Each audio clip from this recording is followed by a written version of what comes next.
आजकल social media पर एक बात बहुत तेजी से फैल रही है। अगर पति और पत्नी दोनों कमाते हैं तो दोनों की कमाई मिलाकर 24 लाख रुपए तक टैक्स फ्री हो जाएगी।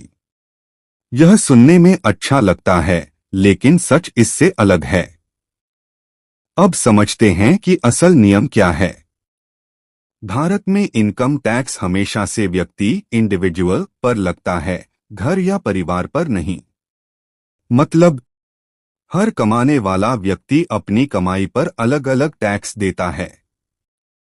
अब मान लीजिए एक व्यक्ति की आय 12 लाख रुपए है, दूसरे व्यक्ति की आय 12 लाख रुपए है।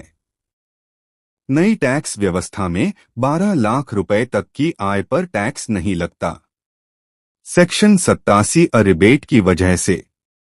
इसलिए पहला व्यक्ति टैक्स फ्री, दूसरा व्यक्ति टैक्स फ्री। लेकिन इसका यह मतलब बिल्कुल नहीं है कि सरकार ने 24 लाख रुपए की कोई नई कंबाइंड टैक्स फ्री लिमिट बना दी है। यह कोई नया नियम नहीं है, यह नियम पहले से ही इंडिविजुअल बेसिस पर लागू है। गलतफहमी कहां से पैदा हुई? लोगों ने यह मान लिया कि दो लोग टैक्स फ्री हैं तो घर की 24 लाख रुपए इनकम टैक्स फ्री हो गई, जबकि कानून कभी भी घर की इनकम नहीं देखता, वह सिर्फ व्यक्ति की इनकम देखता है। एक और जरूरी बात, अगर दोनों की कमाई अलग अलग नहीं है या इनकम को गलत तरीके से स्प्लिट किया गया या क्लबिंग रूल्स लागू हो गए तो टैक्स लगेगा और पेनल्टी भी हो सकती है। इसलिए यह सोचना कि बस पति पत्नी हैं इसलिए टैक्स नहीं लगेगा पूरी तरह गलत है। सही निष्कर्ष क्या है? टैक्स हमेशा इंडिविजुअल पर लगता है।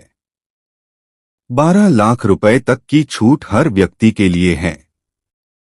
24 लाख रुपए की कोई नई टैक्स फ्री सीमा नहीं बनी। सोशल मीडिया की बातों पर बिना जांच भरोसा न करें। अंतिम बात, टैक्स प्लानिंग जरूरी है, लेकिन गलत जानकारी खतरनाक हो सकती है। हमेशा official budget, income tax rules या क्वालिफाइड टैक्स एडवाइजर से जानकारी लेकर ही फैसला करें। यह जानकारी केवल सामान्य समझ के लिए है। टैक्स नियम समय के साथ बदल सकते हैं। निवेश या टैक्स निर्णय से पहले विशेषज्ञ की सलाह लें। अगर यह जानकारी आपको सही लगी हो तो एक लाइक जरूर कीजिए, इसे सभी के साथ शेयर कीजिए और चैनल को सब्सक्राइब करना न भूलें।